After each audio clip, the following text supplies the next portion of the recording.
Hello and welcome to the Nope Coach podcast. This is episode 337, Sunk Cost Fallacy. I'm your host, Suzanne Kohlberg. If you listen to that title and you're like, oh, she's going to get really technical today or really detailed, welcome to my show.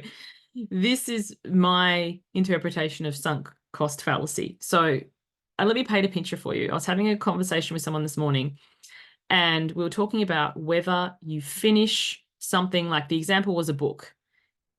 If you start reading a book, are you the kind of person who has to finish it?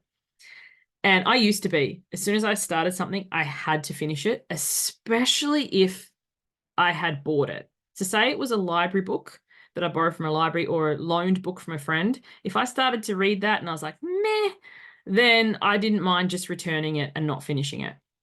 Or say if it was a movie, if I start watching a movie on Netflix or, whatever streaming service you have, and you're like, this movie is kind of crap, it's really easy. Well, it used to be really easy for me to hit stop.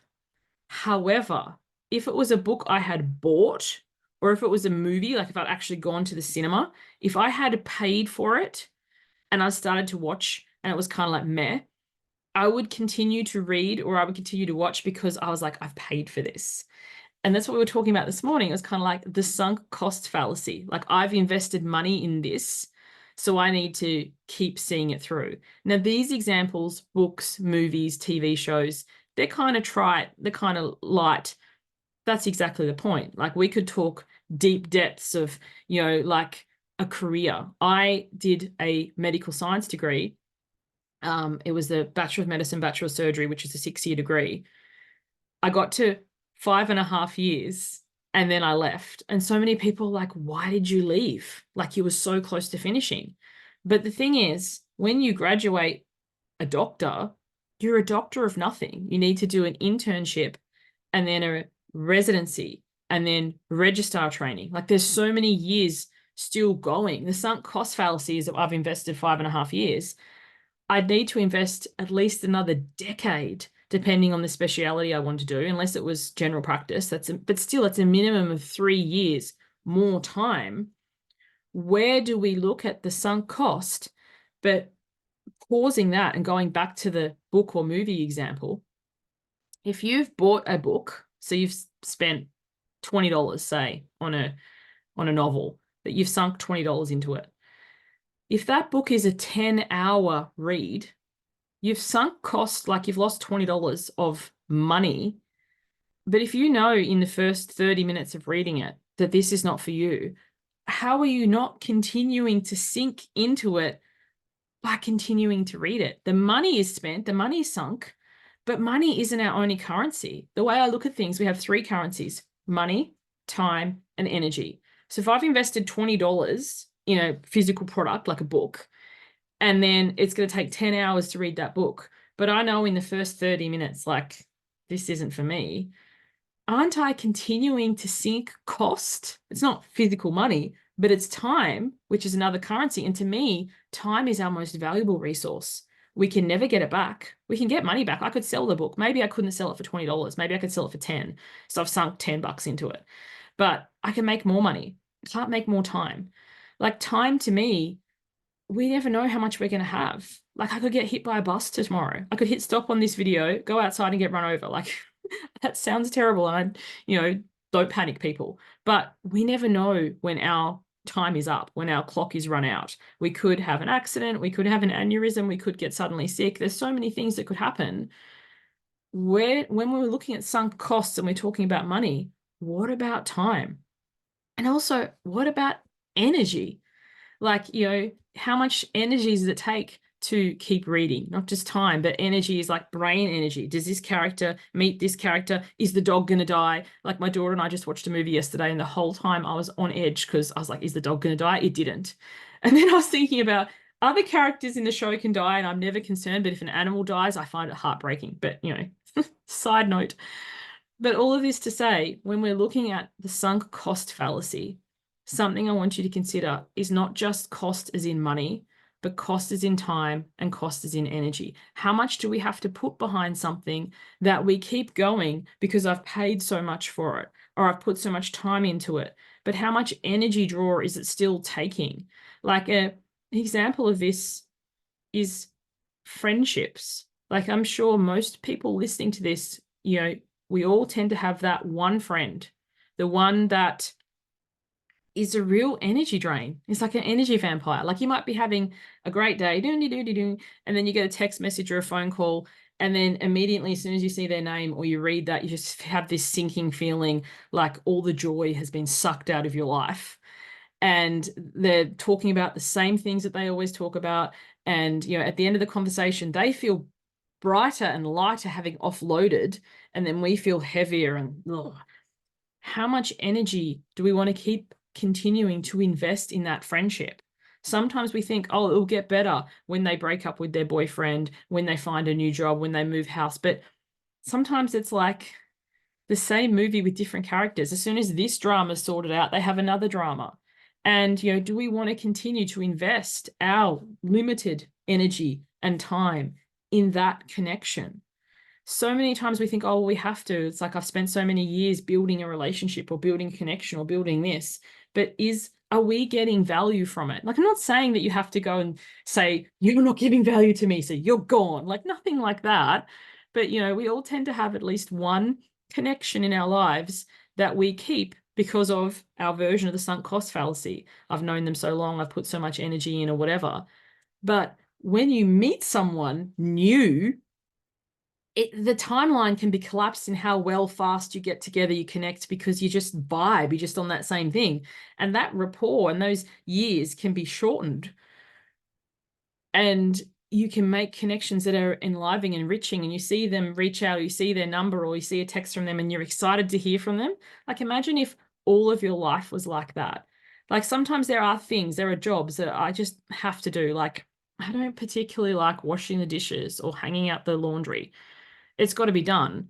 But how can I make that less of a drag? I put my earpods in and listen to a podcast or an audiobook or music, or I ring someone that I want to have a conversation with and I chat while I'm pegging out my laundry or something like that. Like, there are things, I'm not saying take this sunk cost fallacy thing and go, well, I'm just not going to do anything that I find a drag, because there are things in life that, washing dishes, hanging out laundry, parent-teacher interviews if you're a parent or a teacher. I don't think there are things that we have to do, but there are many things that we do because we think we should, or because we always have, or because I've invested time or money or energy into this.